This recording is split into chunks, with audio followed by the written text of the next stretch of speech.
حضرت آدم علیہ السلام کی پیدائش کا بیان۔ اللہ کا حکم ہوا، اے فرشتوں، میں زمین پر ایک خلیفہ بناؤں گا۔ تب جبرائیل علیہ السلام پر رب العالمین کا حکم ہوا کہ ایک مٹھی خاک زمین پر سے لاؤ۔ اللہ کے حکم کے مطابق جبرائیل علیہ السلام آسمان کی بلندی سے فوراً اس زمین پر آئے، اب جہاں خانہ کعبہ ہے، چاہا کہ ایک مشت خاک لے۔ اس وقت زمین نے ان کو قسم دی کہ اے جبرائیل، خدا کے لیے مجھ سے خاک مت لے، اس سے خلیفہ پیدا ہوگا اور اس کی اولاد بہت عاصی و گناہ گار اور عذاب کی حقدار ہوگی۔ میں مسکین کی پیروں کی خاک ہوں، خدا کے عذاب کو سہنے کی طاقت نہیں رکھتی ہوں۔ اس بات کو سن کر جبرائیل خاک اٹھانے سے باز آئے۔ اسی طرح سے جبرائیل واپس چلے گئے اور میکائیل علیہ السلام اور اسرافیل سے بھی یہ کام نہ ہوا۔ تب حضرت اسرائیل علیہ السلام کو بھیجا۔ ان کو زمین نے منع کیا، لیکن انہوں نے نہ مانا اور کہا کہ تو جس کی قسم دیتی ہے میں اسی کے حکم سے آیا ہوں، میں اس کی نافرمانی نہ کروں گا، تجھ کو لے کر ہی جاؤں گا۔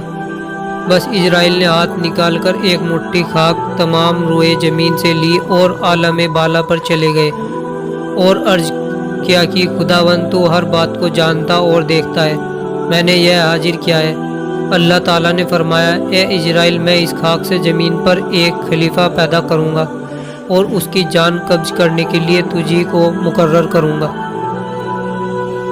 تب اسرائیل علیہ السلام نے مجارت کی کہ یا رب، تیرے بندے مجھے دشمن جانیں گے اور گالیاں دیں گے۔ جناب باری نے فرمایا، یعنی اللہ نے فرمایا، اسرائیل تو غم مت کر، میں مخلوقات کا خالق ہوں، ہر ایک کی موت کا سبب بنا دوں گا اور ہر شخص اپنے اپنے مرض میں گرفتار رہے گا، تب تجھ کو کوئی دشمن نہ جانے گا۔ کسی کو درد میں مبتلا کروں گا اور کسی کو بخار میں اور کسی کو پانی میں غرق کروں گا۔ اس کے بعد حکم الہی سے فرشتوں نے وہ مشت خاک مکہ مکرمہ اور طائف کے بیچ رکھ دی۔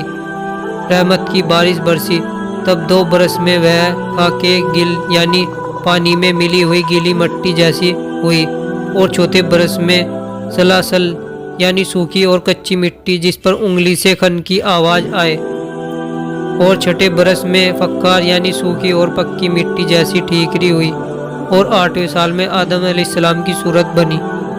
ایک دن ابلیس 70,000 فرشتوں کو اپنے ساتھ لے کر آدم علیہ السلام کے پاس آئے۔ دیکھا تو آدم کا قالب ڈھانچہ یعنی خاک پر پڑا ہوا ہے۔ اس نے اپمان کی نگاہ اس کی طرف ڈالی، اور ایک دن فرشتوں نے عزازیل کو کہا کہ اس خاک سے خدا کا خلیفہ پیدا ہوگا۔ وہ بولا، سچ ہے، مگر اللہ تعالیٰ اگر اس صورت کو میرا تابع دار کر دے تو میں اس کو ہلاک کروں گا، اور مجھے اس کا تابع دار کرے گا تو میں اس کی تابع داری نہ کروں گا۔